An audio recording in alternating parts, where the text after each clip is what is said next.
আমার ছেলে আমাকে তার এক্স গার্লফ্রেন্ডের সাথে তুলনা করেছে। ছেলে তার পুরনো গার্লফ্রেন্ডের ছবি দেখাচ্ছিল। হঠাৎ আমার দিকে তাকিয়ে বলল, মা, তুমি রিয়ার চেয়ে অনেক সুন্দর। আমি অবাক হয়ে বললাম, কি বলছিস? সে আমার কাছে এসে বলল, সত্যি মা, রিয়া তোর তুলনায় কিছুই না। আমার বুঝতে অসুবিধা হলো। সে ছবিটা আমার সামনে ধরে বলল, দেখো, ওর ফিগার তোর মতো না। আমি লজ্জায় মুখ ফিরিয়ে নিলাম। সে আমার মুখ ঘুরিয়ে বলল, লজ্জা পাবার কিছু নেই, তুমি বেস্ট। আমার গলা শুকিয়ে গেল। সে আরও বলল, আমি রিয়াকে ভালোবাসতাম, কিন্তু তোমাকে দেখার পর বুঝলাম সে কিছুই না। আমি কাঁপতে কাঁপতে বললাম, এভাবে তুলনা করিস না। কিন্তু সে আমার হাত ধরে বলল, মা, আমি তোমাকে ভালোবাসি, রিয়ার চেয়ে 1000 গুণ বেশি। আমার চোখ জলে ভরে গেল। সে আমার চোখের দিকে তাকিয়ে বলল, তোর এই চোখ রিয়ার চোখের চেয়ে অনেক গভীর। আমি তার হাত সরিয়ে দিতে চাইলে সে আরও চেপে ধরল। মা, আমি রিয়ার সাথে ব্রেকআপ করেছি, তোর জন্য। আমার মাথা ঘুরে গেল। সে আমার কাঁধে মাথা রেখে বলল, আমি বুঝেছি, আমার জীবনে যে মেয়েটা দরকার সে তুমি। আমি প্রতিবাদ করতে গেলে সে আমার ঠোঁটে আঙুল রাখল। মা, রিয়ার সাথে যা করতাম তোর সাথে তার চেয়ে ভালো করব। আমার পুরো শরীর কাঁপতে লাগল। সে আমার কপালে চুমু দিয়ে বলল, মা, তুমি আমার ফাইনাল চয়েস। এই গল্পটি সম্পূর্ণ শুনলে আপনাদের পানি অটোমেটিক বের হয়ে যাবে। সো যত দ্রুত সম্ভব হাতের কাছে টিস্যু নিয়ে বসে পড়ুন। বিছানার চাদর যেন নষ্ট না হয় সেটা সম্পূর্ণ খেয়াল রাখার অনুরোধ জানিয়ে গল্পটি এখন শুরু করব।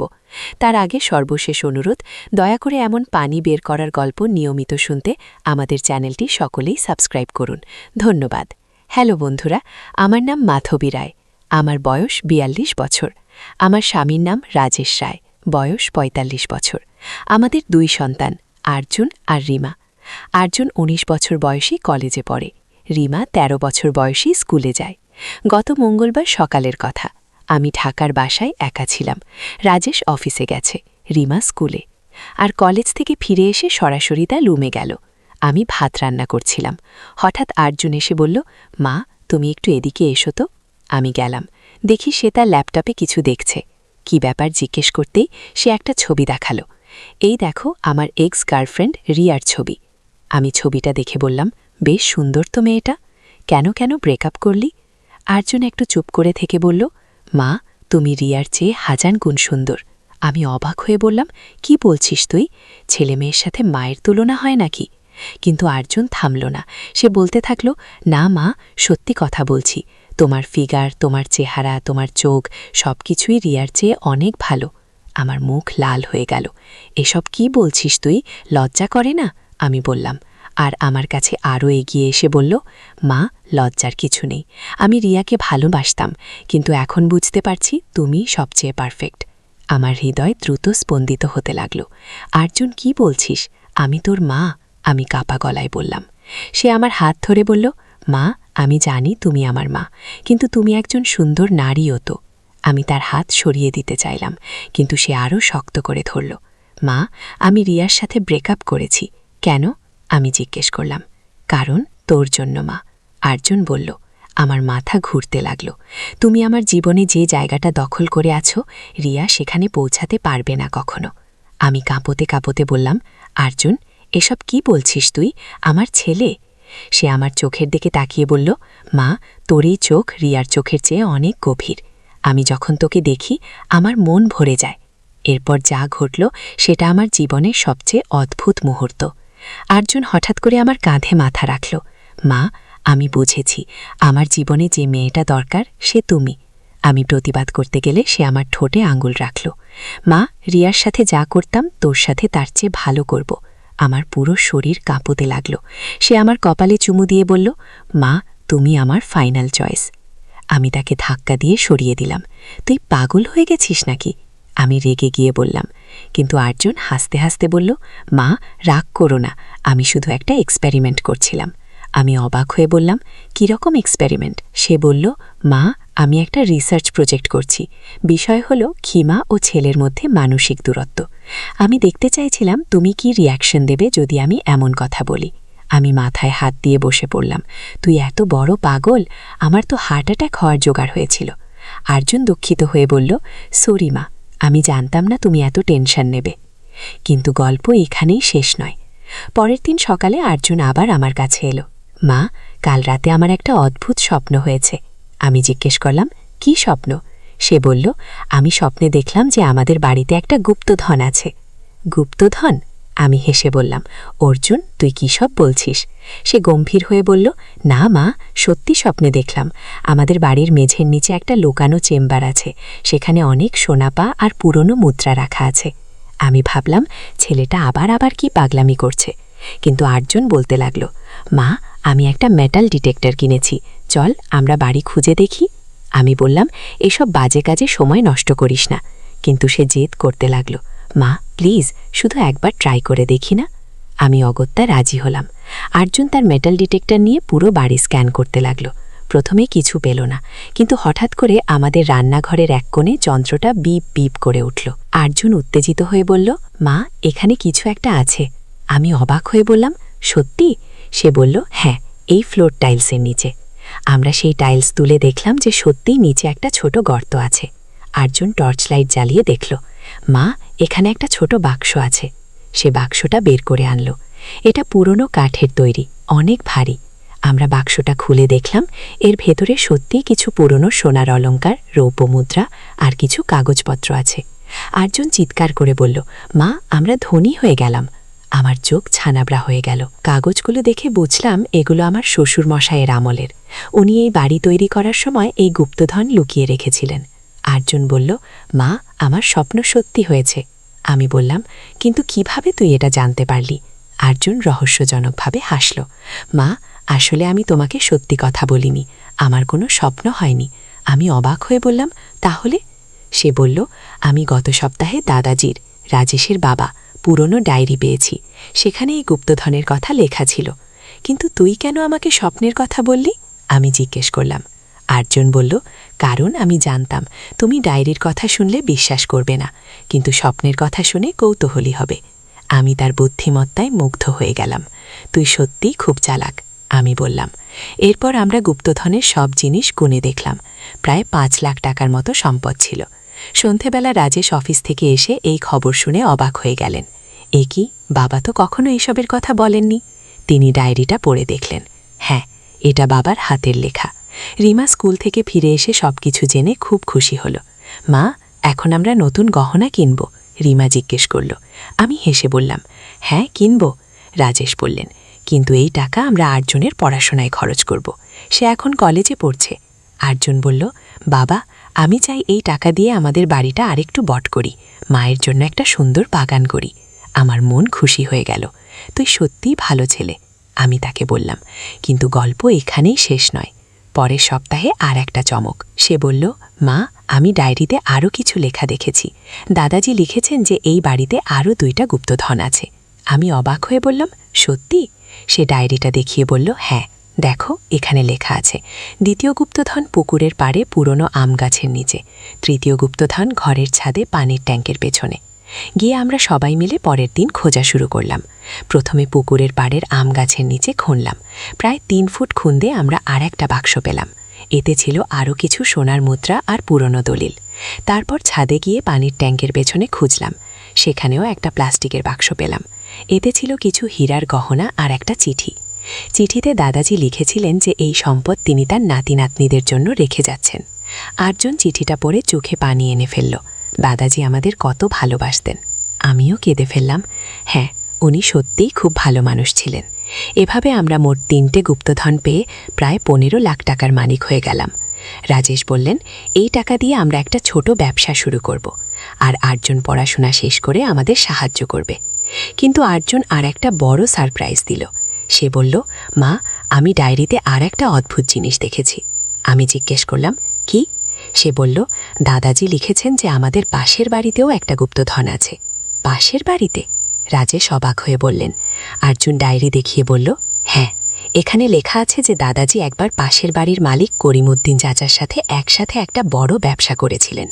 সেই ব্যবসার লাভের টাকা তারা দুজনেই নিজ নিজ বাড়িতে লুকিয়ে রেখেছিলেন। আমি বললাম, কিন্তু করিমউদ্দিন চাচা তো অনেক বছর আগেই মারা গেছেন, তার ছেলেরাও এই বাড়ি বিক্রি করে অন্যত্র চলে গেছে। আর্জুন বলল, হ্যাঁ, কিন্তু তারা নিশ্চয়ই জানে না যে বাড়িতে গুপ্তধন আছে। এখন নতুন সমস্যা, আমরা কিভাবে অন্যের বাড়িতে গুপ্তধন খুঁজব? রাজেশ বললেন, এটা তো অবৈধ হবে।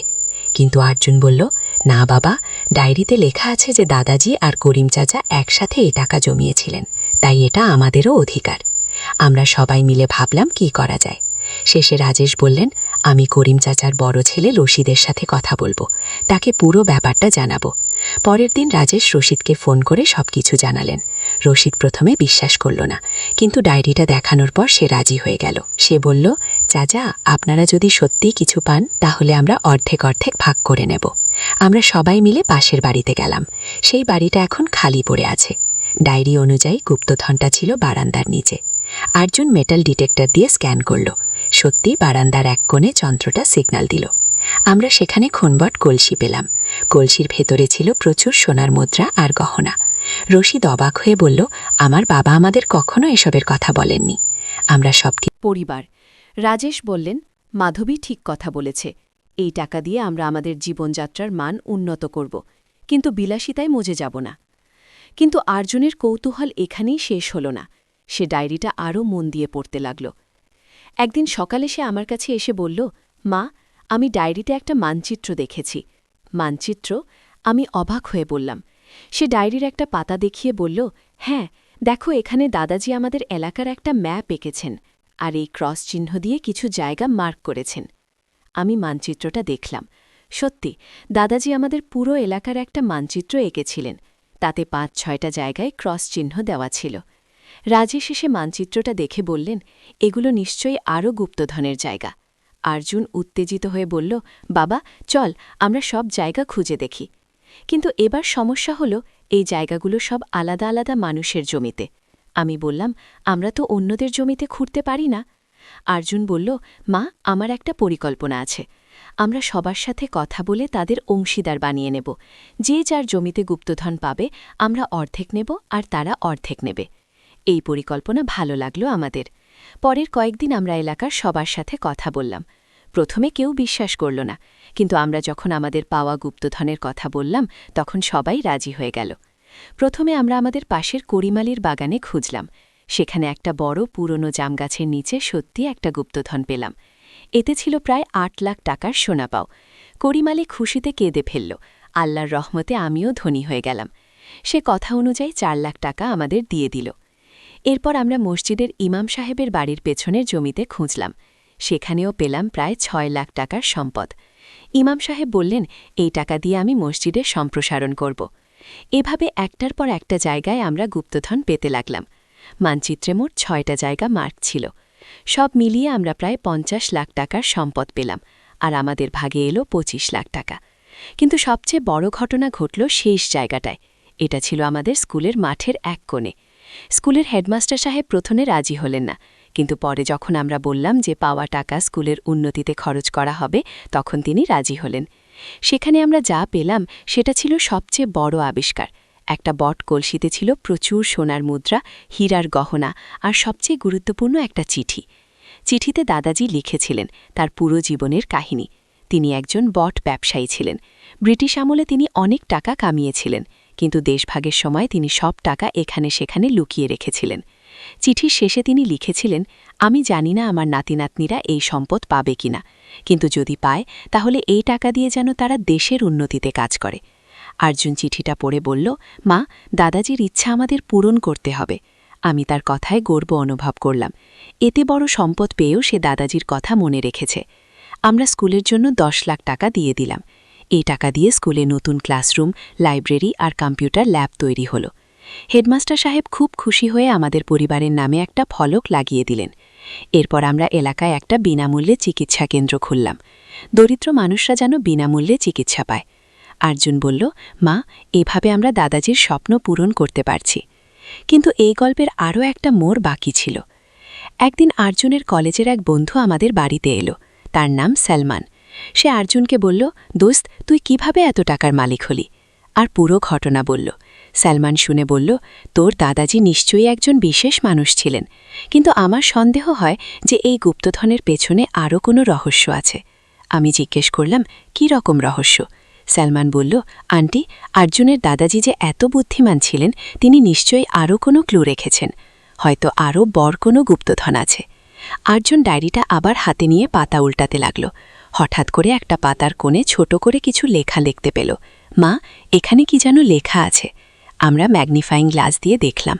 সেখানে লেখা ছিল, সবচেয়ে বড় গুপ্তধন লুকানো আছে সেই জায়গায় যেখানে সূর্য প্রথম কিরণ পড়ে আর শেষ কিরণ পড়ে। এটা কি বোঝায়? রাজেশ জিজ্ঞেস করলেন। আর্জুন চিন্তা করে বলল, বাবা, আমি মনে করি দাদাজি আমাদের বাড়ির ছাদের কথা বলেছেন, কারণ ছাদেই সকালে প্রথম রোদ আসে আর সন্ধ্যায় শেষ রোদ যায়। আমরা সবাই ছাদে গেলাম আর তার মেটাল ডিটেক্টর দিয়ে পুরো ছাদ স্ক্যান করল। হঠাৎ করে পানির ট্যাঙ্কের ঠিক মাঝখানে যন্ত্রটা জোরে বিপ করে উঠল। এখানে কিছু আছে, আর্জুন চিৎকার করে বলল। কিন্তু সমস্যা হলো, পানির ট্যাঙ্ক সরানো অনেক কঠিন কাজ। রাজেশ বললেন, আমাদের কিছু মানুষের সাহায্য লাগবে। আমরা এলাকার কয়েকজন মানুষকে ডাকলাম। সবাই মিলে পানির ট্যাঙ্ক সরিয়ে ফেললাম। নিচে দেখলাম একটা বড় গর্ত। গর্তের মধ্যে একটা বিশাল ট্রাঙ্ক পাতা ছিল। ট্রাঙ্কটা এত ভারী যে সেটা উপরে তুলতে 10 জন মানুষ লেগেছিল। ট্রাঙ্কটা খুলতেই আমাদের সবার চোখ ছানাবড়া হয়ে গেল। এর ভেতরে ছিল অগণিত সোনার বার, হীরার গহনা আর একগাদা কাগজপত্র। কাগজপত্র দেখে বুঝলাম দাদাজি কত বড় ব্যবসায়ী ছিলেন। তিনি ভারত, পাকিস্তান, আফগানিস্তান পর্যন্ত ব্যবসা করতেন। এই ট্রাঙ্কের মূল্য ছিল প্রায় 1 কোটি টাকা। আর্জুন অভিভূত হয়ে বলল, মা, আমরা তো কোটিপতি হয়ে গেলাম। কিন্তু আমি বললাম, ছেলে, মনে রাখিস, টাকা মানুষকে খুশি করতে পারে, কিন্তু ভালো মানুষ বানাতে পারে না। রাজেশ বললেন, মাধবী ঠিক কথা বলেছে। আমাদের এই সম্পদ দিয়ে সমাজের কল্যাণ করতে হবে। এই বিশাল সম্পদ পাওয়ার পর আমরা আরও বড় পরিকল্পনা করলাম। আমাদের এলাকায় একটা বড় হাসপাতাল তৈরি করলাম। গরিব মানুষদের জন্য বিনামূল্যে চিকিৎসার ব্যবস্থা করলাম। এছাড়াও একটা কারিগরি প্রশিক্ষণ কেন্দ্র খুললাম, যেখানে বেকার যুবকরা বিভিন্ন কাজ শিখতে পারে। আর্জুন বলল, মা, দাদাজি যদি দেখতেন আমরা তার টাকা দিয়ে কত ভালো কাজ করছি।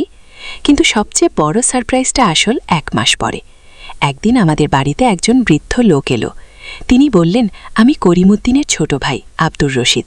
আমি লন্ডন থেকে এসেছি। আমরা তাকে বসতে দিয়ে চা খাওয়ালাম। তিনি বললেন, আমি শুনেছি আপনারা আমার বড় ভাইয়ের লুকানো সম্পদ খুঁজে পেয়েছেন। আমরা সবকিছু বললাম। তিনি খুব খুশি হয়ে বললেন, আসলে আমার কাছেও আমার বড় ভাইয়ের একটা চিঠি আছে। সেখানে আপনাদের দাদাজির ব্যাপারে লেখা আছে। তিনি চিঠিটা দেখিয়ে বললেন, এখানে লেখা আছে যে আপনাদের দাদাজি আর আমার বড় ভাই মিলে একটা বড় ট্রেজার হান্ট গেম বানিয়েছিলেন। তারা চেয়েছিলেন তাদের নাতি নাতনিরা যেন এই গেমটা খেলে তাদের বুদ্ধিমত্তা প্রমাণ করে। আমরা অবাক হয়ে গেলাম। মানে? আর্জুন জিজ্ঞেস করল। আব্দুর রশিদ চাচা বললেন, মানে হলো আপনারা এই ট্রেজার হান্টে জিতেছেন। এখন আপনারা সব সম্পদের প্রকৃত মালিক। এভাবে আমাদের গল্পের একটা সুন্দর সমাপ্তি হলো। আমরা শুধু ধনী হইনি, বরং আমাদের পূর্বপুরুষদের স্বপ্ন পূরণ করার সুযোগ পেয়েছি। আর্জুন এখন আর সেই পাগলামি করে না। সে একজন দায়িত্বশীল ছেলে হয়ে উঠেছে। রিমাও এখন পড়াশোনায় মন দিয়েছে। সে বলে, আমিও বড় হয়ে দাদাজির মতো সমাজের কাজ করব। রাজেশ তার চাকরি ছেড়ে দিয়ে এখন পুরো সময় আমাদের সমাজসেবা কার্যক্রমে মনোযোগ দেন। আর আমি এখনও সেই আগের মতোই ঘর সংসার সামলাই। তবে এখন আমার মনে একটা শান্তি আছে যে আমরা অন্যদের সেবা করতে পারছি। এই গল্পের শিক্ষা হলো, জীবনে অনেক সময় অপ্রত্যাশিত ঘটনা ঘটে, কিন্তু সেই ঘটনাগুলোকে কিভাবে কাজে লাগাই সেটাই আসল কথা। আমরা সৌভাগ্যবান যে আমরা এই সম্পদ সঠিক কাজে ব্যবহার করতে পারছি।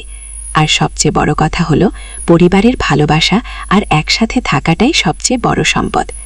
যত টাকা পয়সাই আসুক না কেন, পরিবারের বন্ধন যেন কখনো নষ্ট না হয়।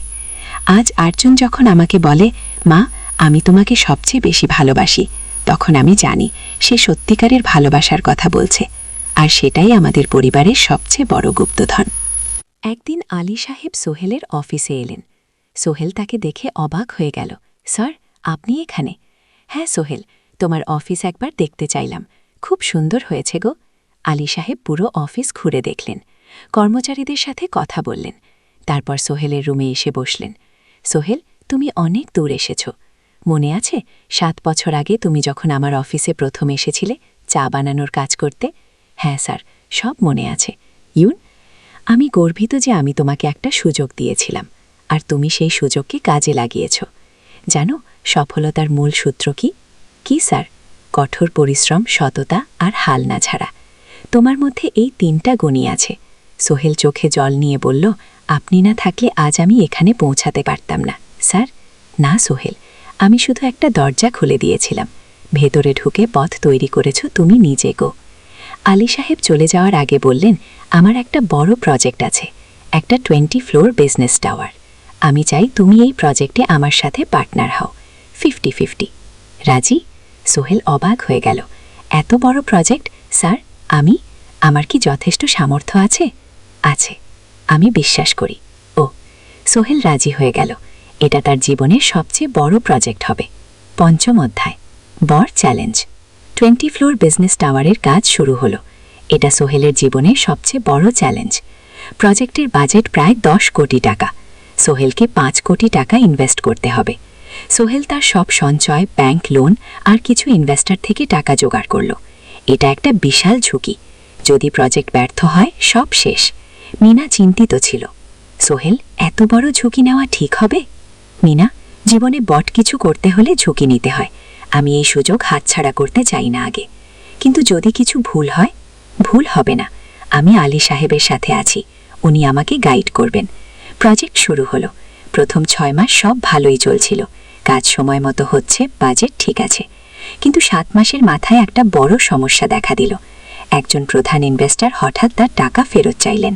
তিনি অন্য একটা জরুরি কাজে টাকা লাগবে বলে জানালেন। 1 কোটি টাকা ফেরত দিতে হবে। সোহেল বিপদে পড়ে গেল।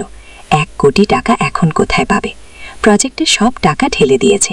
সে আলী সাহেবের সাথে কথা বলল। আলী সাহেব বললেন, চিন্তা করো না, আমি ব্যবস্থা করছি। কিন্তু আলী সাহেবও বড় একটা প্রজেক্টে আটকে আছেন, তার হাতে লিকুইড ক্যাশ নেই। সোহেল অন্য ব্যাংক থেকে লোন নেওয়ার চেষ্টা করল, কিন্তু ব্যাংক বলল ইতিমধ্যে তার অনেক লোন আছে, নতুন লোন দিতে পারবে না। সোহেল রাতে ঘুমাতে পারছিল না, খাওয়া দাওয়া বন্ধ করে দিয়েছিল।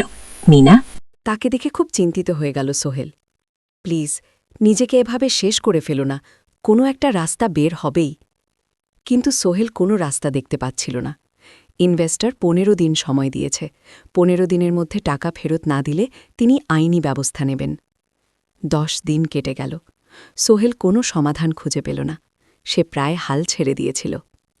11 দিনের দিন একটা অপ্রত্যাশিত ঘটনা ঘটল। জাহিদ ভাই, সোহেলের পুরনো সহকর্মী, তার অফিসে এলেন। জাহিদ ভাই এখন একটা রিয়েল এস্টেট কোম্পানিতে সিনিয়র ম্যানেজার। সোহেল, আমি তোমার সমস্যার কথা শুনেছি গো। হ্যাঁ ভাই, আমি বিপদে পড়েছি গো। আমি তোমাকে সাহায্য করতে চাই। আমার কিছু সঞ্চয় আছে, 5 লাখ টাকা তুমি নাও। সোহেল চোখে জল নিয়ে বলল, ভাই, আমি কিছু বলার দরকার নেই। তুমি আমাকে অনেক কিছু শিখিয়েছ, তোমার কাছ থেকে পরিশ্রম আর সততা শিখেছি। এখন আমার পালা তোমাকে সাহায্য করার। জাহিদ ভাই চলে যাওয়ার পর আরও 2 জন এলো। একজন সোহেলের পুরনো ক্লায়েন্ট, আরেকজন তার কর্মচারী। 2 জন মিলে আরও 8 লাখ টাকা দিল। করিম মামা 20 লাখ টাকা ব্যবস্থা করলেন, তার কিছু বন্ধুদের কাছ থেকে ধার করে। মিনা তার সব গয়না বিক্রি করে 10 লাখ টাকা দিল। সবাই মিলে প্রায় 45 লাখ টাকা জোগাড় হলো। বাকি 65 লাখ টাকা সোহেল তার অফিসের সব অ্যাসেট বিক্রি করে আর একটা প্রাইভেট ফিনান্স কোম্পানি থেকে উচ্চ সুদে লোন নিয়ে ব্যবস্থা করল। ঠিক 14 দিনের দিন সোহেল ইনভেস্টরকে 1 করোড় টাকা ফেরত দিল। ইনভেস্টর টাকা নিয়ে চলে গেলেন। সোহেল তার অফিসে ফিরে এসে চেয়ারে বসে কাঁদল। এত চাপ, এত টেনশন, সব যেন একসাথে বের হয়ে এলো। মিনা এসে তাকে জড়িয়ে ধরল। আমরা পেরেছি সোহেল, আমরা পেরেছি। 6ষ্ঠ অধ্যায়, পুনরুদ্ধার। এই ঘটনার পর সোহেল আরও সাবধান হয়ে গেল। সে বুঝল ব্যবসায় শুধু সাহস নয়, বুদ্ধিও লাগে। ঝুঁকি নিতে হয়, কিন্তু হিসাব করে। প্রজেক্ট চলতে থাকল। এবার সোহেল আরও সতর্কতার সাথে সবকিছু পরিচালনা করল।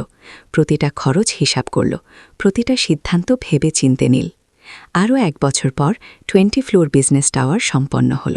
চমৎকার বিল্ডিং, শহরের অন্যতম সুন্দর ভবন। বিল্ডিংয়ের উদ্বোধন অনুষ্ঠানে শহরের মেয়র এলেন।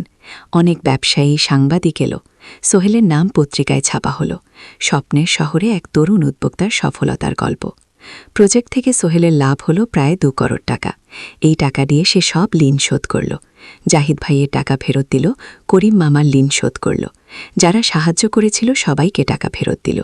মিনার জন্য নতুন গয়না কিনা, আরও সুন্দর। তার মাকে গ্রামে একটা নতুন পাকা বাড়ি বানিয়ে দিল। মা কাঁদতে কাঁদতে বললেন, তোর বাবা বেঁচে থাকলে কত খুশি হতো।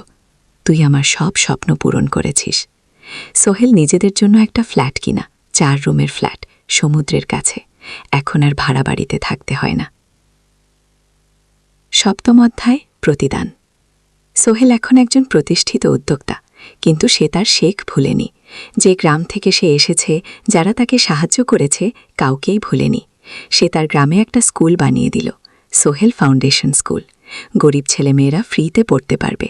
ভালো শিক্ষক নিয়োগ দিল, ভালো পড়াশোনার ব্যবস্থা করল। শহরে একটা ফ্রি মেডিকেল ক্লিনিক খুলল। গরিব মানুষরা ফ্রিতে চিকিৎসা পাবে। প্রতি বছর 10 জন মেধাবী কিন্তু গরিব ছাত্রছাত্রীকে স্কলারশিপ দেওয়া শুরু করল।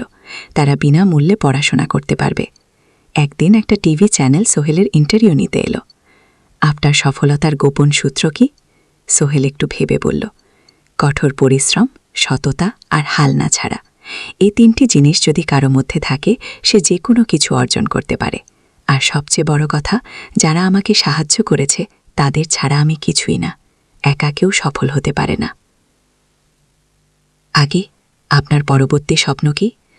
আমি চাই আরও মানুষকে সাহায্য করতে। আমার মতো যারা গ্রাম থেকে শহরে আসে, তাদের জন্য একটা ট্রেনিং সেন্টার খুলব। তারা সেখানে বিভিন্ন স্কিল শিখতে পারবে, চাকরি পাবে, নিজের পায়ে দাঁড়াতে পারবে গো।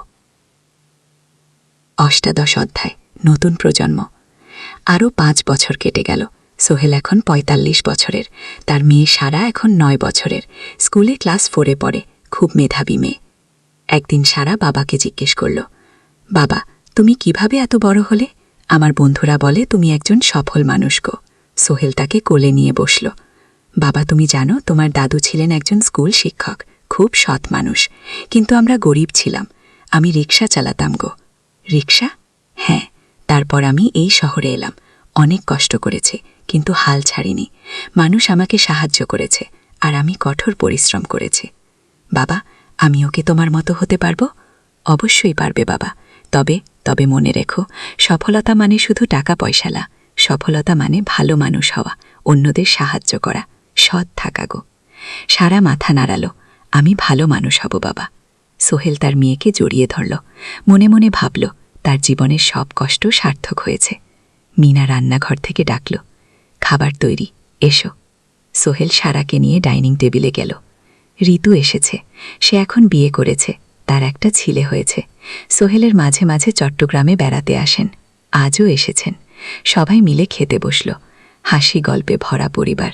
সোহেল তাকালো তার মায়ের দিকে, মিনার দিকে, সারার দিকে, ঋতুর দিকে। মনে হলো, জীবনে আর কি চাই। খাওয়া শেষে সবাই বসে রইল, গল্প করছিল। হঠাৎ সোহেলের ফোন বাজল, অফিস থেকে, একটা জরুরি বিষয়। সোহেল ফোন রেখে দিয়ে মিনাকে বলল, একটা নতুন প্রজেক্টের প্রস্তাব এসেছে, একটা এতিমখানা বানানোর কাজ, সরকারি প্রজেক্ট। ও, তুমি নেবে? অবশ্যই, এটা আমার স্বপ্নের প্রজেক্ট। যেসব বাচ্চাদের বাবা মা নেই, তাদের জন্য একটা সুন্দর জায়গা। মিনা হাসল। তুমি কখনো বদলাও না, এখনো অন্যদের কথা ভাবো। এটাই তো জীবন মিনা, শুধু নিজের জন্য বাঁচলে কি হবে। 19 অধ্যায় উত্তরাধিকার। 10 বছর আরও কেটে গেল। সোহেল এখন 55 বছরের। তার চুলে পাক ধরেছে, কিন্তু শক্তি এখনও আগের মতোই। সারা এখন 19 বছরের। সে বিশ্ববিদ্যালয়ে ইঞ্জিনিয়ারিং পড়ছে। সে চায় বাবার মতো কনস্ট্রাকশন ইন্ডাস্ট্রিতে কাজ করতে। একদিন সারা বাবাকে বলল, বাবা, আমি তোমার কোম্পানিতে কাজ করতে চাই। ও, এখনো তো তোর পড়াশোনা বাকি। জানি, কিন্তু আমি এখন থেকেই শিখতে চাই। ছুটির দিনে তোমার সাথে সাইটে যেতে চাই, দেখতে চাই কিভাবে কাজ হয়। সোহেল খুশি হয়ে গেল। তার মেয়ে তার পথ অনুসরণ করতে চায়। ঠিক আছে, কিন্তু শর্ত হলো, তোকে সবকিছু নিজ থেকে শিখতে হবে। কোনো স্পেশাল ট্রিটমেন্ট পাবি না আগে। আমি তো তাই চাই বাবা। সোহেল তার বাবার সাথে কাজ শিখতে শুরু করল। সে দেখল কিভাবে শ্রমিকরা কাজ করে, কিভাবে ম্যাটেরিয়াল বাছাই করতে হয়, কিভাবে একটা প্রজেক্ট ম্যানেজ করতে হয়। সোহেল তাকে কোনো সহজ পথ দিল না। সারাকেও সবার মতো কষ্ট করতে হলো। সাইটে রোদে দাঁড়িয়ে থাকতে হলো, শ্রমিকদের সাথে কথা বলতে হলো। কিন্তু সারা হাল ছাড়ল না। সে তার বাবার মেয়ে, পরিশ্রম করতে জানে। 3 বছর পর সারা গ্র্যাজুয়েট হলো। সে সোহেলের কোম্পানিতে জুনিয়র প্রজেক্ট ম্যানেজার হিসাবে যোগ দিল। সোহেল ধীরে ধীরে সারাকে বড় দায়িত্ব দিতে শুরু করল। সারা তার বাবার মতোই সৎ পরিশ্রমী। 20 অধ্যায় সমাপ্তি নয়, নতুন শুরু। আরও 5 বছর পর সোহেল এখন 60 বছরের। সে সিদ্ধান্ত নিল, এবার অবসর নেওয়ার সময় এসেছে। কোম্পানির দায়িত্ব সারাকে দেবে। একটা অনুষ্ঠান করা হলো। সোহেল আনুষ্ঠানিকভাবে কোম্পানির চেয়ার পদ থেকে অবসর নিল। সারা হলো নতুন ম্যানেজিং ডিরেক্টর। সোহেল তার বক্তব্যে বলল, আমি যখন এই শহরে এসেছিলাম আমার পকেটে ছিল মাত্র 5,000 টাকা, একটা ছোট্ট ব্যাগ আর অনেক স্বপ্ন। আজ 40 বছর পর আমি পেছনে ফিরে তাকাই, দেখি একটা দীর্ঘ পথ। সেই পথে অনেক কষ্ট ছিল, অনেক বাধা ছিল, কিন্তু ছিল অনেক ভালোবাসাও, অনেক মানুষের সাহায্য। আমি বিশ্বাস করি সফলতা একা আসে না, এটা আসে অনেক মানুষের সমর্থন, ভালোবাসা আর বিশ্বাস নিয়ে। আমি যা কিছু অর্জন করেছি তা আমার একা না, এটা আমার পরিবারের, আমার কর্মচারীদের, আমার বন্ধুদের, সবার। আজ আমি আমার মেয়ে সারার হাতে এই দায়িত্ব তুলে দিচ্ছি। আমি জানি সে আমার চেয়ে ভালো করবে, কারণ সে শিখেছে আমার ভুল থেকে, আমার অভিজ্ঞতা থেকে। অনুষ্ঠান শেষ হলো, সবাই চলে গেল। সোহেল আর মিনা অফিসে একা দাঁড়িয়ে রইল। মিনা, মনে আছে আমরা প্রথম কখন দেখা হয়েছিলাম? হ্যাঁ, তোমার সেই ছোট্ট মুদি দোকানে তুমি বিস্কুট কিনতে এসেছিলে। কে ভেবেছিল সেই দিন থেকে আমাদের এই পরিচয়।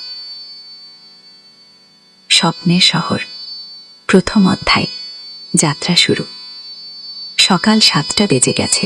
ঢাকার কমলাপুর রেল স্টেশনে মানুষের ভিড়, চারদিকে চা বিস্কুট বিক্রেতাদের চিৎকার, ট্রেনের হর্ন আর যাত্রীদের কোলাহল। এই বিশাল ভিড়ের মধ্যে একটা ছোট্ট ব্যাগ হাতে দাঁড়িয়ে আছে সোহেল, বয়স মাত্র 22, গায়ের রং শ্যামলা, চোখে স্বপ্নের ঝিলিক। ভাইজান, চট্টগ্রামের টিকিট আছে? সোহেল টিকিট কাউন্টারের সামনে দাঁড়িয়ে জিজ্ঞেস করল। আছে, 30 টাকা। কুটারের লোকটা উত্তর দিল। সোহেল তার পকেট থেকে টাকা বের করল, মোট 5,000 টাকা। এই টাকা সে জমিয়েছে গত 3 বছরে রিক্সা চালিয়ে। তার স্বপ্ন ছিল চট্টগ্রাম গিয়ে একটা ভালো চাকরি পাওয়া। গ্রামে আর থাকতে চায় না সে। বাবা মারা গেছেন 10 বছর আগে।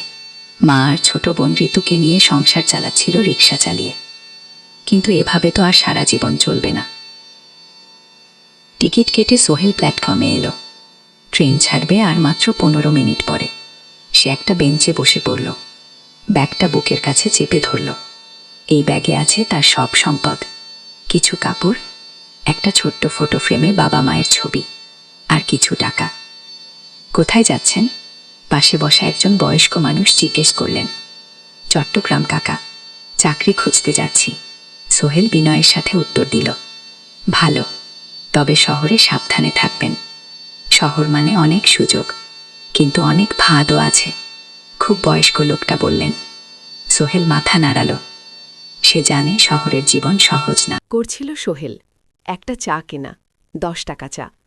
খেতে খেতে সে ভাবছিল চট্টগ্রাম পৌঁছে কি হবে। করিম মামা তাকে সাহায্য করবেন তো? চাকরি পাওয়া যাবে তো? করিম মামা আসলে সোহেলের খুব দূর সম্পর্কের মামা, সোহেলের দাদির বোনের ছেলে। অনেক বছর আগে গ্রাম ছেড়ে চট্টগ্রামে চলে গিয়েছিলেন। সেখানে একটা কনস্ট্রাকশন কোম্পানিতে কাজ করেন। বছরে 1-2বার গ্রামে আসতেন। গত বছর যখন এসেছিলেন তখন সোহেলের মাকে বলেছিলেন, সোহেলদি চট্টগ্রাম পাঠান, আমি একটা কাজের ব্যবস্থা করে দেব। সেই কথাতেই ভরসা করে সোহেল আজ এই যাত্রা। দ্বিতীয় অধ্যায়, নতুন শহর। চট্টগ্রাম পৌঁছাতে প্রায় 6 ঘণ্টা লেগে গেল। দুপুর 1টা বাজে। সোহেল স্টেশন থেকে বের হয়ে শহরের রাস্তায় দাঁড়াল। কি বিশাল শহর! এত গাড়ি, এত মানুষ, চারদিকে উঁচু উঁচু বিল্ডিং, দোকানপাট, মানুষের ভিড়। সোহেল কিছুক্ষণ দাঁড়িয়ে থাকল, সব কিছু দেখতে দেখতে। তার মনে হচ্ছিল সে যেন অন্য কোনো পৃথিবীতে এসে পড়েছে। তার পকেটে একটা ছোট্ট কাগজ আছে, সেখানে লেখা একটা ঠিকানা, করিম মিয়া, বাড়ি নং 23, রোড নং 5, আগ্রাবাদ, চট্টগ্রাম। সোহেল একটা রিকশা ডাকল। কত নেবেন আগ্রাবাদ যেতে? 50 টাকা। সোহেল রিকশায় উঠল।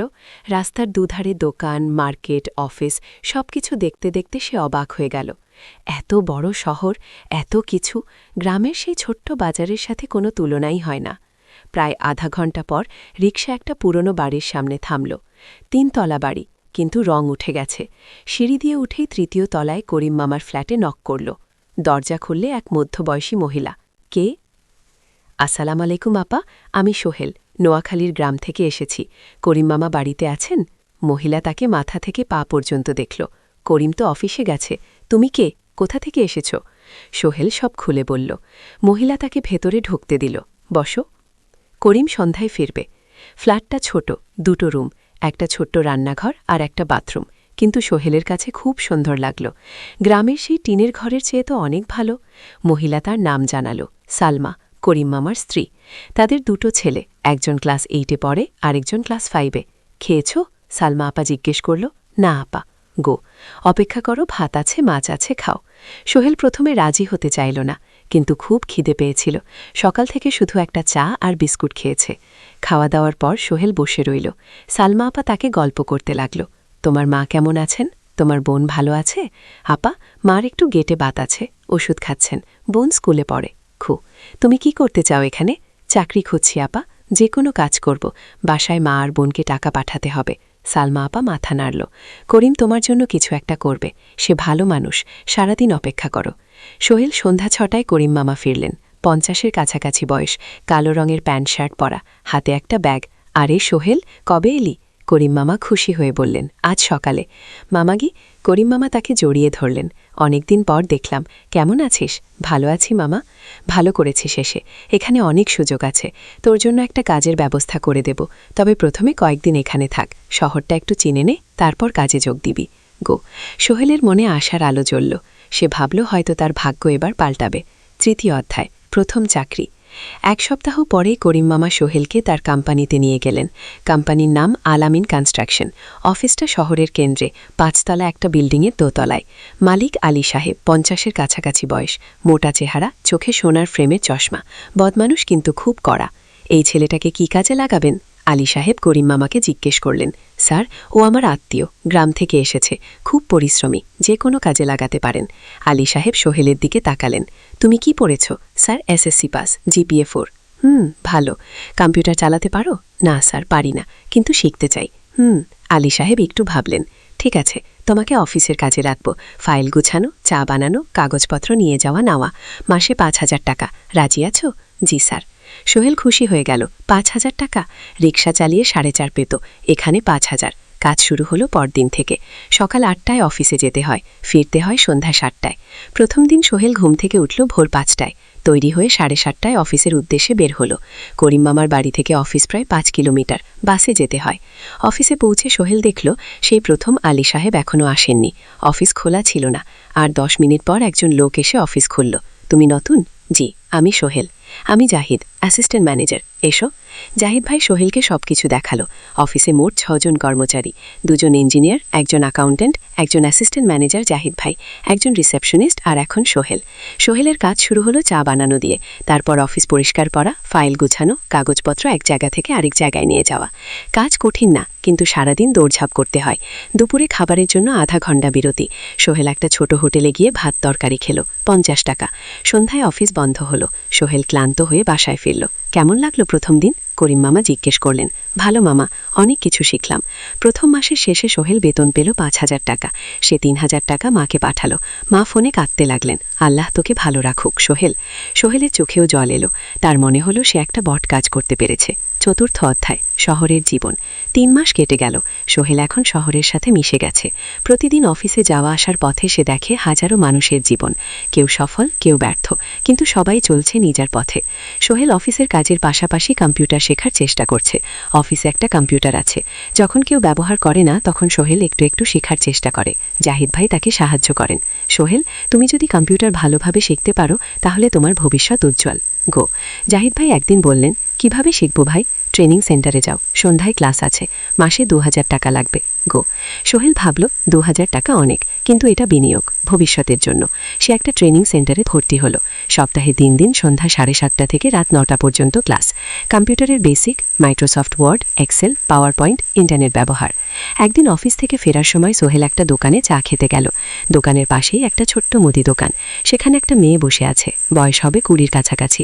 সাদাসিধে চেহারা, সাদা শাড়ি পরা, কিন্তু চোখে এক ধরনের দৃঢ়তা। ভাইজান, 1 প্যাকেট বিস্কুট দেন। গো।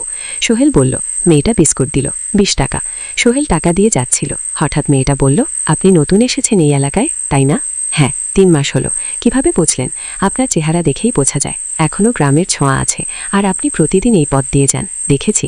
মেয়েটা হাসল। সোহেলও হেসে ফেলল। আপনি খুব পর্যবেক্ষক মনে হচ্ছে। গো। জীবনে অনেক কিছু দেখেছি, তাই মানুষকে চিনতে শিখেছি। গো। আপনার নাম? মিনা।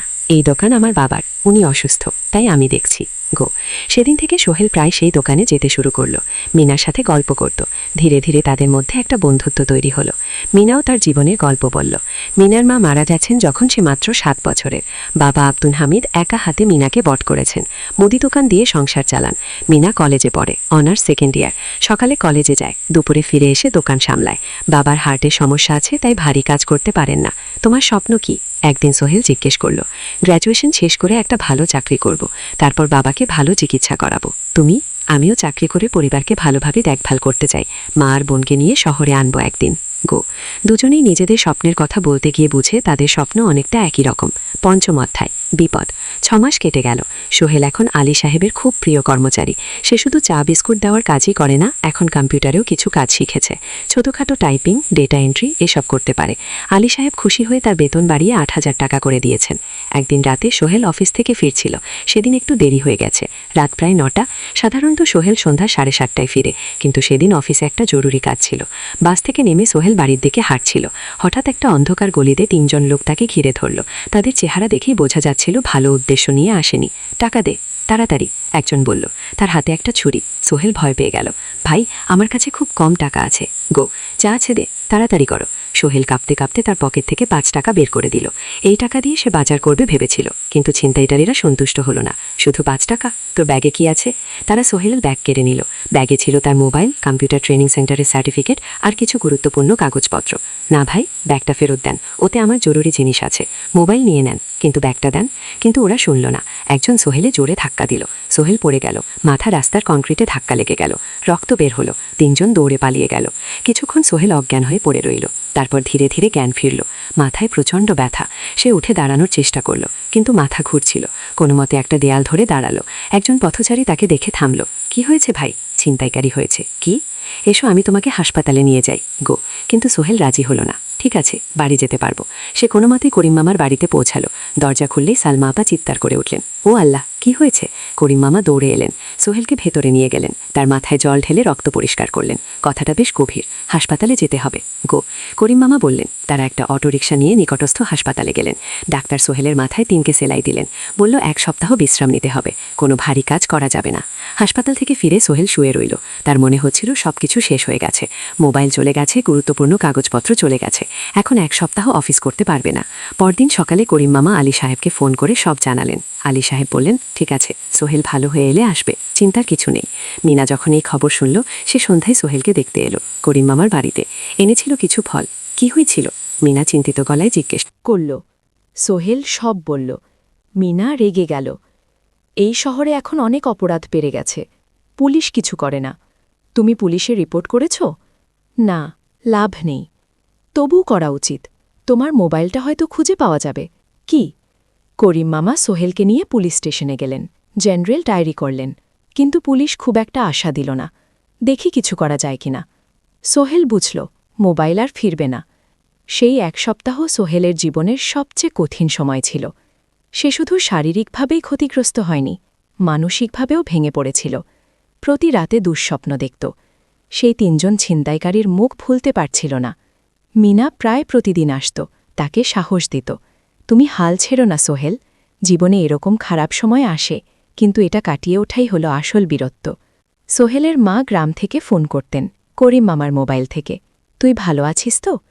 সোহেল মাকে সব সত্যি বলেনি, শুধু বলেছে, হ্যাঁ মা, ভালো আছি, একটু জ্বর হয়েছিল, এখন ভালো। 1 সপ্তাহ পর সোহেল আবার অফিসে গেল। আলী সাহেব তাকে দেখে খুশি হলেন। কেমন আছো? ভালো আছি স্যার। ঠিক আছে, তবে প্রথম কয়েকদিন হালকা কাজ করবে। সোহেল আবার কাজে মন দিল, কিন্তু একটা জিনিস তাকে খুব কষ্ট দিচ্ছিল। তার মোবাইল নেই, মায়ের সাথে কথা বলতে পারছে না নিয়মিত। করিম মামার মোবাইল চাইতে সংকোচ লাগে। একদিন জাহিদ ভাই তাকে ডাকলেন, সোহেল, আমার একটা পুরনো মোবাইল আছে, তুমি ব্যবহার করো। না ভাই, আমি। নাও, আমার কাজে লাগছে না, তুমি রাখো গো। সোহেল কৃতজ্ঞতায় প্রায় কেঁদে ফেলল।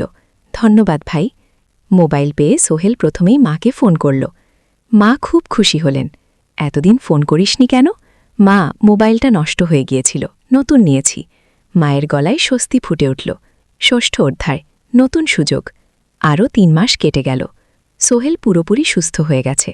তার জীবন আবার স্বাভাবিক হয়ে এসেছে। সে এখন কম্পিউটার ট্রেনিং শেষ করেছে, সার্টিফিকেট পেয়েছে। কিন্তু একটা ঘটনা তার জীবনে বড় পরিবর্তন নিয়ে এলো। একদিন সকালে আলী সাহেব তাকে ডাকলেন, সোহেল বসো। সোহেল বসো। মনে একটু ভয় লাগছিল। আলী সাহেব কি তাকে বকবেন? সোহেল, তুমি তো এখন কম্পিউটার চালাতে পারো। জি স্যার, একটু একটু শিখেছি। ভালো, আমি তোমার কাজ দেখছি। তুমি খুব পরিশ্রমী আর স্বাদ। আমাদের কোম্পানিতে এরকম মানুষের দরকার। সোহেল কিছু বুঝতে পারছিল না। আমি তোমাকে একটা সুযোগ দিতে চাই। আমাদের কোম্পানি একটা ট্রেনিং প্রোগ্রাম চালু করছে নতুন কর্মচারীদের জন্য। 6 মাসের কোর্স, কম্পিউটার অ্যাকাউন্টিং, ভবন নির্মাণের হিসাব নিকাশ, প্রজেক্ট ম্যানেজমেন্ট সব শিখবে। কোম্পানি সব খরচ দেবে। ট্রেনিংয়ের সময় তোমার বেতনও চলবে। রাজি আছো? সোহেল বিশ্বাস করতে পারছিল না। স্যার, সত্যি আমাকে এত বড় সুযোগ দিচ্ছেন? হ্যাঁ, তুমি ভালো ছেলে, পরিশ্রমী। আমি তোমাকে এগিয়ে দিতে চাই। ভবিষ্যতে তুমি এই কোম্পানির একজন গুরুত্বপূর্ণ কর্মচারী হবে। সোহেল কৃতজ্ঞতায় প্রায় কেঁদে ফেলল। ধন্যবাদ স্যার, আমি কঠোর পরিশ্রম করব, আমি জানি। সেদিন সন্ধ্যায় সোহেল মিনার দোকানে গেল। মিনাকে খবরটা দিল। মিনা খুব খুশি হল, তার চোখ ভিজে গেল। তুমি পারবে সোহেল, আমি জানি। সোহেল তার মা আর বোনকেও ফোন করে খবরটা দিল। মা কাঁদতে লাগলেন, তোর বাবা বেঁচে থাকলে কত খুশি হতো। ট্রেনিং শুরু হলো পরের মাস থেকে। প্রতিদিন সকালে 3 ঘন্টা ক্লাস, তারপর বাকি সময় অফিসের কাজ। ক্লাসে 5 জন নতুন কর্মচারী, সবাই তরুণ, উৎসাহী। শিক্ষক ছিলেন একজন অভিজ্ঞ ইঞ্জিনিয়ার, নাম রহিম স্যার। তিনি খুব ভালোভাবে সবকিছু বোঝাতেন। কম্পিউটার অ্যাকাউন্টিং, এক্সেলের জটিল ক্যালকুলেশন, প্রজেক্টের বাজেট তৈরি, সময় ব্যবস্থাপনা সব। সোহেল পুরো মনোযোগ দিয়ে শিখতে লাগল। সন্ধ্যায় বাড়ি ফিরে প্র্যাকটিস করত। করিম মামার ছেলের কাছ থেকে একটা ল্যাপটপ ধার নিত কখনো কখনো। 6 মাস পরে ট্রেনিং শেষ হল, সবাই সার্টিফিকেট পেল। আলী সাহেব একটা অনুষ্ঠান করলেন। সোহেল সেরা পারফর্মার হিসেবে একটা বিশেষ পুরস্কার পেল, 5,000 টাকা বোনাস। আলী সাহেব ঘোষণা করলেন, সোহেল, আজ থেকে তুমি আমাদের জুনিয়র অ্যাকাউন্ট অ্যাসিস্ট্যান্ট। তোমার বেতন 15,000 টাকা। সোহেল অবাক হয়ে গেল। 8,000 থেকে 15,000, প্রায় দ্বিগুণ। সেদিন রাতে সোহেল ঘুমাতেই পারল না।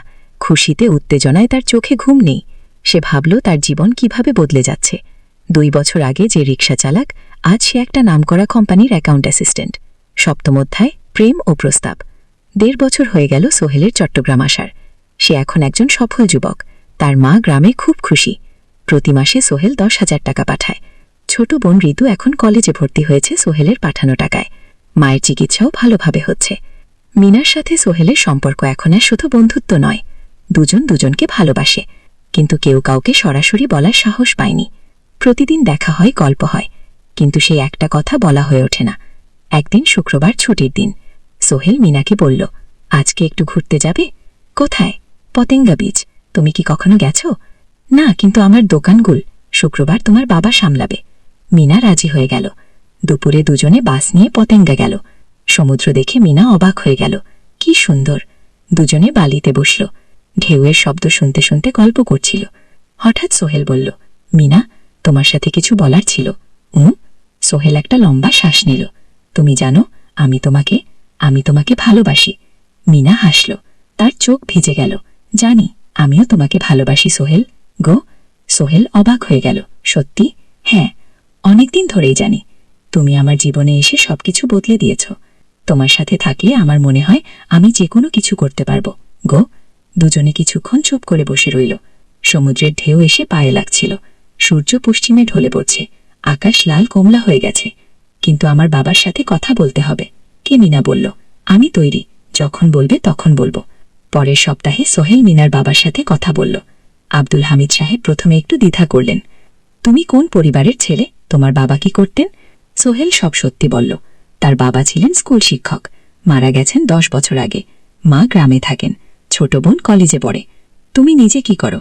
আমি আলামিন কনস্ট্রাকশন কোম্পানিতে জুনিয়র অ্যাকাউন্ট অ্যাসিস্ট্যান্ট, মাসে 15,000 টাকা বেতন। আব্দুল হামিদ সাহেব ভাবলেন, তারপর বললেন, দেখো, মিনা আমার একমাত্র সন্তান। তার মা নেই, আমি একা তাকে বড় করেছি। আমি চাই মিনা একজন ভালো ছেলের সাথে বিয়ে হোক। তুমি দেখতে ভালো ছেলে মনে হচ্ছে, কিন্তু আমাকে তোমার মায়ের সাথে দেখা করতে হবে। তোমার পরিবারকে জানতে হবে। জি আঙ্কেল, আমি ব্যবস্থা করছি। গো! সোহেল খুশিতে আটখানা। সে সেদিন রাতেই তার মাকে ফোন করল। মাকে সব বলল। মা প্রথমে অবাক হলেন, তারপর খুশি হলেন। মিমা মেয়েটা কেমন? খুব ভালো মা, তুমি দেখেই পছন্দ করবে। ঠিক আছে, আমি আর ঋতু আসছি চট্টগ্রাম। 2 সপ্তাহ পর সোহেলের মা আর বোন চট্টগ্রাম এলো। সোহেল তাদের নিয়ে মিনার বাড়িতে গেল। দুই পরিবার একসাথে বসল। মিনার বাবা সোহেলের মাকে দেখে খুশি হলে। সোহেলের মা সহজ সরল ভদ্র মহিলা। আপনার ছেলে খুব ভালো, মিনা তাকে পছন্দ করে, আমিও রাজি গো। আব্দুল হামিদ সাহেব বললেন, আমার সোহেল সৎ ছেলে, মিনাকে খুব ভালোবাসে, আমি জানিও মিনাকে সুখে রাখবে। কি? সোহেলের মা বললেন, বিয়ের তারিখ ঠিক হলো 3 মাস পর। এই 3 মাসে সোহেল যথেষ্ট টাকা জমাবে, বিয়ে হবে সাদামাটা কিন্তু সুন্দর। অষ্টম অধ্যায়, নতুন পথ। 3 মাস কেটে গেল দ্রুত। সোহেল প্রতিদিন কঠোর পরিশ্রম করছিল অফিসে, তার কাজের প্রশংসা হচ্ছে। আলী সাহেব তাকে এখন ছোটখাট প্রজেক্টের হিসাব দেখতে দিচ্ছেন। সোহেল তার সঞ্চিত টাকা দিয়ে বিয়ের আয়োজন করল। বিয়ে হলো মিনার বাড়ির কাছের একটা কমিউনিটি সেন্টারে। খুব বেশি লোক আসেনি, 2 পরিবারের আত্মীয় স্বজন আর অফিসের কয়েকজন সহকর্মী। কিন্তু অনুষ্ঠান ছিল খুব সুন্দর। সোহেল যখন মিনাকে বিয়ের পোশাকে দেখল, তার মনে হলো পৃথিবীর সবচেয়ে সুন্দর মেয়ে সে। লাল শাড়ি পরা, মুখে হালকা মেকআপ, কিন্তু তার স্বাভাবিক সৌন্দর্য ছিল আসল। বিয়ের পর সোহেল একটা ছোট্ট ফ্ল্যাট ভাড়া নিল। 2 রুমের ফ্ল্যাট, মাসে ভাড়া 5,000 টাকা। মিনা এখনও তার পড়াশোনা চালিয়ে যাচ্ছে। আরও 1 বছর বাকি গ্রাজুয়েশন শেষ হতে। সোহেলের মা আর বোন গ্রামে ফিরে গেল। মা বলে গেলেন, সোহেল, মিনাকে ভালো রাখিস, মেয়েরা অনেক ত্যাগ করে সংসার করতে গো। জানি মা গো। নতুন জীবন শুরু হলো। সোহেল সকালে অফিসে যায়, সন্ধ্যায় ফেরে। মিনা সকালে কলেজে যায়, দুপুরে ফেরে। রান্না করে, ঘর গোছায়। সন্ধ্যায় দুজনে একসাথে বসে পড়াশোনা করে, গল্প করে, টিভি দেখে। জীবন সুন্দর ছিল, কিন্তু চ্যালেঞ্জও ছিল। মাসিক খরচ, ভাড়া 5,000, বাজার 3,000, বিদ্যুৎ গ্যাস 1,000, মায়ের জন্য 5,000, মিনার কলেজের খরচ 1,000-2,1, মোট প্রায় 14,000 টাকা। বাঁচাতো মাত্র 1,000 খানেক। কিন্তু সোহেল হাল ছাড়ল না। সে সন্ধ্যায় একটা কম্পিউটার ট্রেনিং সেন্টারে পার্ট টাইম পড়ানো শুরু করল। সপ্তাহে 3 দিন, 2 ঘন্টা করে। এতে মাসে আরও 3,000 টাকা আসতে লাগলো। মিনাও বসে থাকল না। সে বাড়িতে বসে কয়েকজন স্কুলের ছাত্রছাত্রীকে টিউশন পড়াতে শুরু করল। মাসে 2,000 টাকা আয়। এভাবে কেটে গেল 6 মাস। দুজন মিলে পরিবার চালাচ্ছে, স্বপ্ন দেখছে। একদিন সোহেল বলল, মিনা, আমি একটা নতুন স্বপ্ন দেখছি গো। কি? আমি নিজে একটা ছোট্ট কনস্ট্রাকশন কোম্পানি খুলতে চাই। ছোট ছোট প্রজেক্ট নেব, বাড়ি মেরামত, ছোট বিল্ডিং বানানো, এসব। তোমার কি যথেষ্ট অভিজ্ঞতা আছে? আছে। আমি 2 বছর ধরে এই কাজের সাথে জড়িত, অনেক কিছু শিখেছি। আর আলী সাহেবও আমাকে সাহায্য করবেন গো। কিন্তু টাকা কোথায়? কোম্পানি খুলতে তো অনেক টাকা লাগবে। জি আঙ্কেল, আমি জমাচ্ছি। আরও 1 বছর কাজ করব, তারপর চেষ্টা করব। মিনা তাকে সমর্থন দিল। তুমি পারবে, তোমার মধ্যে সেই শক্তি আছে। কি? নবম অধ্যায়, চ্যালেঞ্জের সময়। কিন্তু ভাগ্য সবসময় অনুকূলে থাকে না।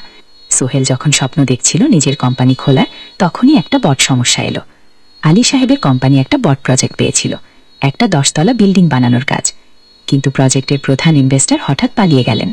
তিনি কোম্পানির কাছ থেকে প্রায় 50 লাখ টাকা নিয়ে গেছেন, কিন্তু কাজ শেষ হয়নি। কোম্পানি বড় ক্ষতির মুখে পড়ল। আলী সাহেব অনেক কর্মচারীকে ছাঁটাই করতে বাধ্য হলেন। প্রায় 10 জনকে চাকরি থেকে বাদ দিলেন। বাকিদের বেতন কমাতে হলো। সোহেলকে আলী সাহেব ডেকে বললেন, সোহেল, আমি তোমাকে রাখতে চাই, তুমি বিশ্বস্ত কর্মচারী, কিন্তু তোমার বেতন কমাতে হবে, 15,000 থেকে 10,000। সোহেল মনে মনে চিন্তায় পড়ে গেল। 10,000 টাকায় সংসার চলবে কিভাবে? মায়ের খরচ, ভাড়া, বাজার সব মিলিয়ে তো 14,000 টাকা লাগে। কিন্তু সে কিছু বলল না। ঠিক আছে স্যার।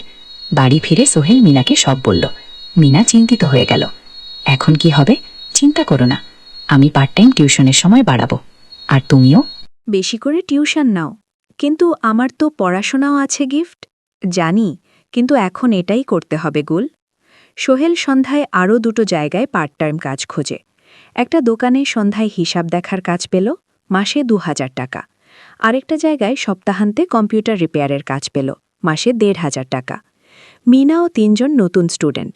নীল টিউশনে তার আয় বাড়ল 2,000 থেকে 7,500। কঠিন সময় ছিল। সোহেল সকাল 8টায় অফিসে যেত, সন্ধ্যা 6টায় ফেরত। তারপর একটু বিশ্রাম নিয়ে 7:30টায় বের হতো পার্ট টাইম কাজে। রাত 10টায় বাড়ি ফেরত। রবি সোমবার কম্পিউটার রিপেয়ারের কাজ। মিনাও সকালে কলেজ যেত, দুপুরে ফিরে রান্না করত। তারপর বিকেলে টিউশন পড়াত। রাতে খাওয়া দাওয়ার পর পড়াশোনা করত। দুজনেরই শরীর খারাপ হতে শুরু করল। একদিন সোহেল অফিসে অজ্ঞান হয়ে পড়ে গেল। ডাক্তার দেখাতে নিয়ে গেল। ডাক্তার বলল, অতিরিক্ত পরিশ্রম, শরীরে পুষ্টির অভাব, ঠিকমতো খাচ্ছেন না। মনে হচ্ছে কে সত্যি কথা। খরচ বাঁচাতে সোহেল আর মিনা অনেক সময় কম খেত। মাংস মাছ কিন্তু সপ্তাহে 1 দিন। বাকি সময় শাকসবজি ডাল। মিনা সোহেলকে বলল, আর নয় সোহেল, তুমি এভাবে নিজেকে শেষ করে ফেলছ। আমার পড়াশোনা বন্ধ করে দিই, আমি ফুল টাইম চাকরি করি। গিনা, সোহেল জোর দিয়ে বলল, তোমার পড়াশোনা বন্ধ হবে না, আরও মাত্র 6 মাস বাকি, তুমি গ্র্যাজুয়েট হবেই। কিন্তু তুমি আমি ঠিক হয়ে যাব, চিন্তা করো না। আগে কিন্তু পরিস্থিতি আরও খারাপ হলো যখন সোহেলের মায়ের অসুখ হলো, হার্টের সমস্যা। হাসপাতালে ভর্তি করতে হলো, খরচ 5,000 টাকা। সোহেলের হাতে এত টাকা কোথায়? সে করিম মামার কাছে ধার চাইল। করিম মামা 20,000 টাকা দিলেন। বাকি 30,000 টাকা সোহেল একটা এনজিও থেকে লোন নিল। সুদের হার মাসে 2%। মায়ের চিকিৎসা হলো, তিনি সুস্থ হয়ে গেলেন। কিন্তু সোহেল এখন এনের বোঝায় পড়ে গেল। প্রতি মাসে 3,000 টাকা করে কিস্তি দিতে হবে। সেই রাতে সোহেল আর মিনা বিছানায় শুয়ে কথা বলছিল। সোহেল বলল, মিনা, আমি মনে হয় ভুল করেছি, শহরে এসে বিয়ে করে তোমাকে কষ্টে ফেলেছি গো। মিনা তার হাত ধরল। না সোহেল, তুমি ভুল করনি। জীবনে এরকম খারাপ সময় আসে, কিন্তু এটা কাটিয়ে ওঠাই হলো আসল শক্তি। আমরা একসাথে আছি, একসাথে থাকব, সব কিছু ঠিক হয়ে যাবে। ওনার কথায় সোহেল একটু সাহস পেল। হ্যাঁ, হাল ছাড়া যাবে না। 10ম অধ্যায়, আলোর দিকে। 3 মাস পরে পরিস্থিতি একটু ভালো হতে শুরু করল। আলী সাহেবের কোম্পানি একটা নতুন প্রজেক্ট পেল, একটা স্কুল বিল্ডিং বানানোর কাজ। কোম্পানি আবার স্থিতিশীল হতে শুরু করল। আলী সাহেব সোহেলকে ডেকে বললেন, সোহেল, আমি তোমার কঠোর পরিশ্রম দেখেছি, খারাপ সময়েও তুমি কোম্পানি ছেড়ে যাওনি, আমি কৃতজ্ঞ। আজ থেকে তোমার বেতন আবার 15,000 টাকা গো। সোহেল খুশি হয়ে গেল। ধন্যবাদ স্যার। মিনাও গ্র্যাজুয়েশন শেষ করল, ভালো ফলাফল করল। সে এখন চাকরি খুঁজছে। একদিন মিনা একটা প্রাইভেট স্কুলের শিক্ষিকার ইন্টারভিউ দিতে গেল। ইন্টারভিউ ভালো হলো, তাকে নিয়োগ দেওয়া হলো, বেতন 12,000 টাকা। সেদিন সন্ধ্যায় দুজনে মিলে একটা ছোট্ট পার্টি করল। একটা বিরিয়ানি কিনল, কোমল পানীয় কিনল, দুজনে মিলে খেলল। আমরা পেরেছি সোহেল, ইমিনা বলল। হ্যাঁ, আমরা পেরেছি গো। এখন দুজনের মিলিয়ে আয় 27,000 টাকা। খরচ চালানোর পর প্রায় 10,000 টাকা বাঁচে। সোহেল এই টাকা দিয়ে লোন শোধ করতে শুরু করল, পার্ট টাইম কাজগুলো ছেড়ে দিল, শরীরের যত্ন নেওয়া শুরু করল। আরও 6 মাস পরে সোহেলের কাছে একটা বড় সুযোগ এলো। আলী সাহেব একদিন তাকে ডাকলেন। সোহেল, তুমি কি নিজের ব্যবসা করতে চাও? স্যার, আমি তোমাকে একটা ছোট্ট প্রজেক্ট দিতে চাই, একটা 3 তলা বিল্ডিংয়ের কনস্ট্রাকশন। তুমি ম্যানেজ করবে, আমি শুধু সুপারভাইজ করব। লাভের 50% তোমার গো। সোহেল ভাবল এটা একটা বড় সুযোগ, কিন্তু ঝুঁকিও আছে। যদি কাজটা ভালোভাবে না হয়? স্যার, আমি চেষ্টা করব, কিন্তু যদি ভুল হয়? ভুল হবে না, আমি তোমার উপর বিশ্বাস রাখছি, তুমি পারবে। সোহেল রাজি হয়ে গেল। এই প্রজেক্ট তার জীবনের টার্নিং পয়েন্ট হতে পারে। 11 অধ্যায়, স্বপ্ন পূরণের পথে। পরের 6 মাস সোহেল খুব কঠোর পরিশ্রম করল। প্রজেক্টটা ম্যানেজ করা সহজ ছিল না। শ্রমিক নেওয়া, ম্যাটেরিয়াল কেনা, কাজের তদারকি, সময় মতো কাজ শেষ করা, সব দায়িত্ব তার। প্রথম 2 মাস খুব চাপের মধ্যে গেল। একদিন একজন শ্রমিক কাজ করতে গিয়ে আহত হল। সোহেল তাকে হাসপাতালে নিয়ে গেল, তার চিকিৎসার খরচ দিল। এতে প্রজেক্টের বাজেট একটু বাড়ল, কিন্তু সোহেল জানত এটা করা দরকার। আরেকদিন ভুল ম্যাটেরিয়াল ডেলিভারি হলো। সোহেল সেগুলো ফেরত পাঠালো, সঠিক জিনিস আনালো। এতে 3 দিন দেরি হলো, কিন্তু কাজের মান ঠিক রইল। মিনা তাকে সবসময় সাপোর্ট করছিল। সে এখন চাকরিতে স্থিতিশীল, স্কুলের বাচ্চারা তাকে পছন্দ করে, প্রিন্সিপাল তার কাজে খুশি। প্রজেক্ট শেষ হলো 6 মাসে, সময় মতো বাজেটের মধ্যে। বিল্ডিংয়ের মালিক খুব খুশি হলেন। তিনি আলী সাহেবকে ধন্যবাদ দিলেন। আলী সাহেব বললেন, ধন্যবাদ আমাকে না, এই ছেলেকে দিন। সোহেল পুরো প্রজেক্ট ম্যানেজ করেছে গো। প্রজেক্ট থেকে মোট লাভ হলো 3 লাখ টাকা। সোহেল পেল 1.5 লাখ টাকা। তার জীবনে এত টাকা এই প্রথম। সে করিম মামার লোন শোধ করল, এনজিওর বাকি লোন শোধ করল। তারপর তার মাকে 5,000 টাকা পাঠালো। মা দিয়ে গ্রামের বাড়িটা একটু মেরামত করালো। বোন ঋতুর জন্য একটা ল্যাপটপ কিনল। বাকি টাকা দিয়ে সোহেল একটা ব্যাংক অ্যাকাউন্টে জমা রাখল, ভবিষ্যতের জন্য। আলী সাহেব সোহেলকে আরও 2টো প্রজেক্ট দিলেন, এবার একটু বড়। সোহেল আত্মবিশ্বাসের সাথে সেগুলো শেষ করল। 2 বছর পরে সোহেল সিদ্ধান্ত নিল, এবার নিজের কোম্পানি খোলার সময় এসেছে। 12 অধ্যায়, নতুন শুরু। তার সব জমানো টাকা দিয়ে একটা ছোট্ট অফিস ভাড়া নিল। 2 রুমের অফিস, একটা রুমে কাজের জায়গা, আরেকটায় ছোট্ট মিটিং রুম। অফিসের সামনে একটা বোর্ড লাগালো, Sohel construction and development. Mina তাকে সাহায্য করছিল। সে অফিসের অ্যাকাউন্টস দেখত। সন্ধ্যায় স্কুল থেকে ফিরে দুজনে মিলে কাজ করত। একটা টিম প্রথমে ছোট ছোট কাজ নিল, বাড়ি মেরামত, দোকান সংস্কার, ছোট বিল্ডিং কনস্ট্রাকশন। কাজের মান ভালো রাখার চেষ্টা করল, সময় মতো শেষ করল, দাম ন্যায্য রাখল। ধীরে ধীরে সোহেলের সুনাম ছড়িয়ে পড়ল। মানুষ তাকে বিশ্বাস করত। তার কাছে নতুন নতুন কাজ আসতে লাগলো। প্রথম বছর খুব কষ্ট হলো, কখনো লাভ হতো, কখনো লস। কিন্তু সোহেল থেমে থাকলো না। সে শিখতে লাগলো ব্যবসা কিভাবে চালাতে হয়। দ্বিতীয় বছরের পরিস্থিতি ভালো হলো। সোহেল এখন 3 জন স্থায়ী কর্মচারী নিয়োগ দিল, একজন ইঞ্জিনিয়ার, একজন সুপারভাইজার, একজন অফিস সহায়ক। তৃতীয় বছরে একটা বড় প্রজেক্ট, একটা স্কুল বিল্ডিং বানানোর কাজ, 5 তলা বিল্ডিং। সোহেল পুরো মনোযোগ দিয়ে কাজটা করল। শ্রমিকদের ভালো বেতন দিল, ভালো ম্যাটেরিয়াল ব্যবহার করল, সময় মতো কাজ শেষ করল। স্কুল কর্তৃপক্ষ খুব খুশি হলো। তারা সোহেলের কাজের প্রশংসা করল। এই প্রজেক্ট থেকে সোহেল প্রায় 5 লাখ টাকা লাভ করল। এই টাকা দিয়ে সে আরও ভালো একটা অফিস নিল, আরও কর্মচারী নিয়োগ দিল। এখন তার কোম্পানিতে 10 জন স্থায়ী কর্মচারী। প্রজেক্ট অনুযায়ী আরও শ্রমিক নিয়োগ দেওয়া হয়। ত্রয়োদশ অধ্যায়, পরিবার। এদিকে সোহেল আর মিনার সংসারেও খুশির খবর এলো। মিনা গর্ভবতী। 9 মাস পর তাদের একটা মেয়ে হলো। নাম রাখো সারা। সারা যখন জন্মালো, সোহেলের মা আর বোন চট্টগ্রামে এলো। মা 1 মাস থেকে গেলেন, মিনাকে সাহায্য করলেন। সোহেল এখন একটা বড় ফ্ল্যাট ভাড়া নিয়েছে, 3 রুমের ফ্ল্যাট। একটা রুমে সোহেল, মিনা, একটা সারা, আরেকটায় অতিথি রুম। মায়ের জন্য সোহেল সিদ্ধান্ত নিল তাকে চট্টগ্রামে নিয়ে আসবে। গ্রামে একা থাকা ঠিক না। কিন্তু মা রাজি হলেন না। বাবা, আমি গ্রামেই থাকবো, এখানে আমার পরিচিত মানুষ আছে। তোর বোনকে নিয়ে যা, ও ঢাকায় পড়ছে, চট্টগ্রামে এনে ভালো কোথাও ভর্তি করিয়ে দে। সোহেল তাই করল। ঋতুকে চট্টগ্রাম বিশ্ববিদ্যালয়ে ভর্তি করিয়ে দিল। ঋতু এখন সোহেলের ফ্ল্যাটে থাকে, বিশ্ববিদ্যালয়ে পড়ে। সোহেলের মনে হলো তার জীবন এখন পরিপূর্ণ। স্ত্রী, মেয়ে, বোন সবাই তার কাছে। ব্যবসা ভালো চলছে, মা গ্রামে সুখে আছেন। চতুর্দশ অধ্যায়, সফলতা শিখে। 5 বছর কেটে গেল। সোহেল এখন একজন সফল উদ্যোক্তা। তার কোম্পানি কি? Sohel construction and development. এখন চট্টগ্রামে বেশ পরিচিত। প্রায় 30 জন কর্মচারী তার অধীনে কাজ করে। সোহেল এখন শুধু ছোট প্রজেক্ট করে না, বড় বড় প্রজেক্টও করে। একটা 8 তলা বিজনেস কমপ্লেক্স বানানোর কাজ পেয়েছে, একটা হাসপাতাল বিল্ডিং বানাচ্ছে। মিনা এখনও স্কুলে পড়ায়, সে এখন ভাইস প্রিন্সিপাল। সাথে সোহেলের কোম্পানির অ্যাকাউন্টস ম্যানেজার।